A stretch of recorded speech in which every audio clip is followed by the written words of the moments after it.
লাভ দেবে কিন্তু।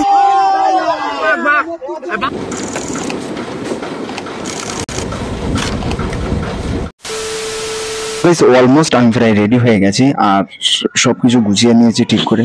কারণ ভাই তোমরা কম বেশি সকলেই জানো যে কোথাও বেড়াতে গেলে সেখানে যদি কোনো জিনিস ফেলে আসিস সে জিনিস কিন্তু আর জীবনে পাওয়া যাবে না। তো এই কারণে রেডি হয়ে এখন বার হয়ে গেছি রাস্তায়, মানে যেখান থেকে আর কি আমরা লঞ্চে উঠবো। এখন আমাদের হোটেল থেকে যাচ্ছি লঞ্চের দিকে।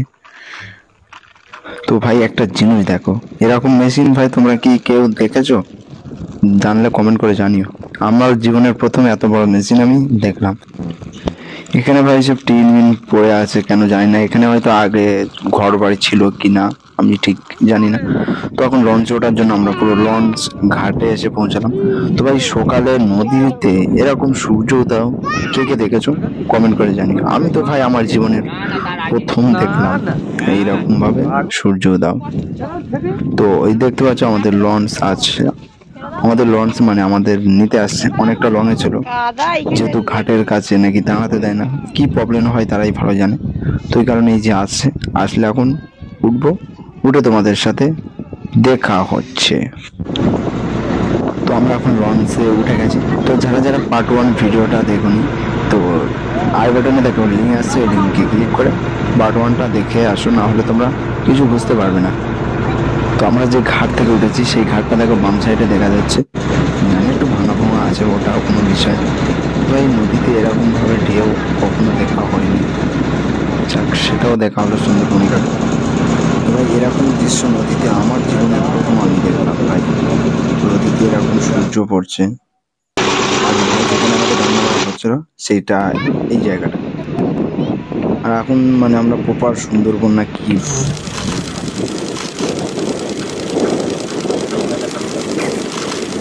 চালাও না।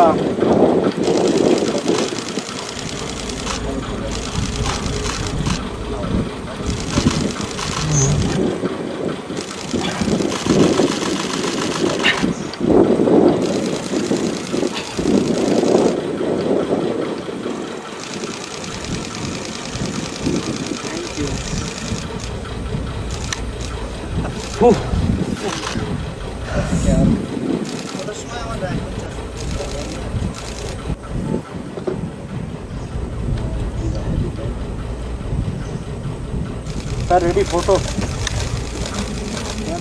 বলছিল জায়গাটার নাম বেশ আমার মনে নেই।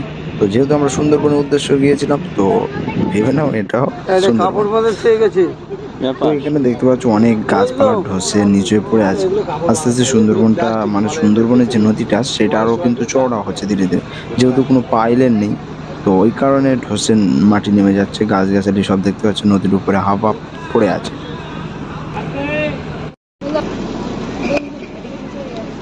তো এখান থেকে দেখতে পাচ্ছ জঙ্গলের গাছগুলো মানে মাটি ধুয়ে পুড়ে চলে গেছে। তখন একটা কি এই জায়গাটার নাম বেশ আমার খেয়াল নেই, মানে পড়েছিলাম সেই সময়, এখন মনে নেই। তো এর ভিতরে আছে, এর ভিতরে একটা টাওয়ার আছে, সেই টাওয়ারে নাকি উঠলে তোমরা নাকি বাঘটাক দেখা যাবে। তো কোন টাইমে দেখা যায় সেটাও এখানে লেখা আছে, 2:30 3:30 এরকম টাইমে নাকি দেখা গিয়েছিল এই টাওয়ার থেকে। তো ওখানে লেখা আছে এটা। তো দেখতে পাচ্ছ শুধু জঙ্গল আর জঙ্গল, কত বড় জঙ্গল সেটা আমি নিজেও জানি না। তো টাওয়ারের মাথার থেকে দৃশ্য দেখে তোমাদের কেমন লেগেছে কমেন্ট করে জানিও।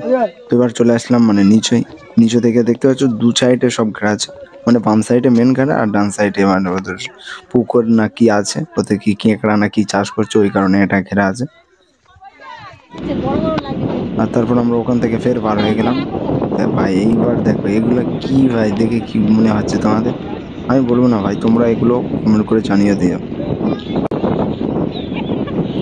দেখতে হচ্ছে কতটা লং, আর যেহেতু ফোনে এত লং এ জুম করলে তো ভাই চোখই ভালো করে টের পাওয়া যাচ্ছে না, আর ফোনে কিভাবে আসবে।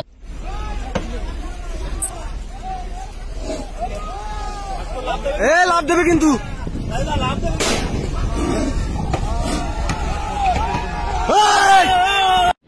এমনি ফেটে যাবে, মানে ক্যামেরা ফাটবে, এটা তো বাধ্যতামূলক নাকি, সেটা ভালো কথা লয়। তোমাদের অনেকটাই লেট হয়ে গেছিলো, ওই কারণে আজকে দুপুরে ছিল আমাদের ঠিক ভাই আমার মতন এরকম দৃশ্য দেখতে দেখতে, নদীর দৃশ্য দেখতে দেখতে আর এরকম খেতে কার কার ভালো লাগে কমেন্ট করে জানি। আর ভাই আমরা এখন যে নদীতে আছি এটা 5 মাথা না 7 মাথা নদী বলছিলাম, মানে বিরাট চওড়া। এই শুধু চওড়াটা পার হয়েছি আমরা 1.5 ঘন্টা নাগাদ মতো। দেখতে পাচ্ছি এখন নদীতে কিরকম ঢেউ হচ্ছে, তো তোমরা একটু ভালো করে খেয়াল করে দেখতে পাবে। ঢেউগুলো দেখো কিরকম,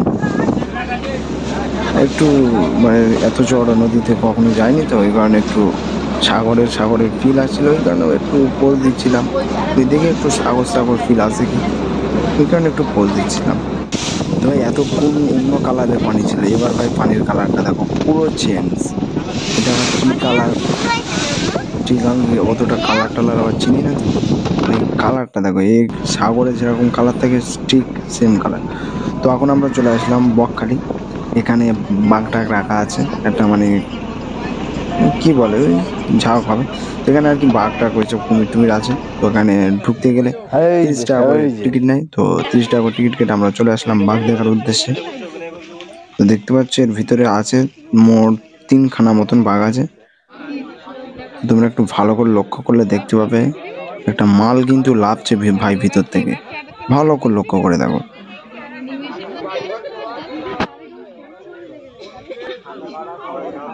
তো অতটা বোঝা যাচ্ছে না কারণ অনেকটা লং আর ঘেরা আছে সেই লেভেলের। এতটা ঘেরা থাকলে কেউ বুঝতে পারে যে ওর ভিতরে কি আছে না আছে?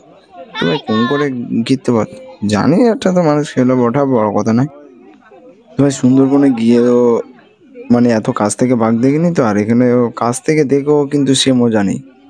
ঘেরা, কারণ এটা ঘেরা এরকম দিয়ে মানে পোষা ঝাড়ে বলে, এই যে পোষা বাঘ এও কোনো ইন্টারেস্ট নেই। আর সুন্দরবনের রয়্যাল বেঙ্গল টাইগার ভাই দেখতে পুরো আলাদা, দুটোই আলাদা। আর ভাই এখানে দেখতে পাচ্ছি একটা কুমির, মানে মোরা লাশ। কুমির তো তোমরা জানো তো অলওয়েজ মোরা লাশ হয়ে পড়ে থাকে। আর ওর সামনে গিয়ে একটু দাঁড়াও না, মোরা লাশ কাকে বলে তারপর তুমি নিজেই দেখতে পাবে। তো ভাই এখানে একটা দেখলাম যে বাংলাদেশের যে ওই কি বলে এই বোটগুলোর, আমি ঠিক মনে নেই, পালকি না কি বলে তো যাও হবে। এই বোট আমার অনেক দিনকার পর আমি দেখলাম এরকম বোট এখনো মানুষ ইউজ করছে। তো তারপর আমার আব্বা আমাকে নিতে যায়, তো বাইকে করে নিতে যায়। তো আমি এখন পুরো চলে আসলাম আমার ঘরের ভিতরে। তো দেখে বুঝতে পারছো আমার লক অফ পুরোটাই, যেইভাবে ছিলাম আমি সেইভাবে ভিডিও ওপেন করে তোমাদেরকে একটু দেখানোর চেষ্টা করলাম। তো গাইস নেক্সট কোনো ভিডিওতে আবার দেখা হচ্ছে, ততক্ষণ সবাই ভালো থেকো, সুস্থ থেকো।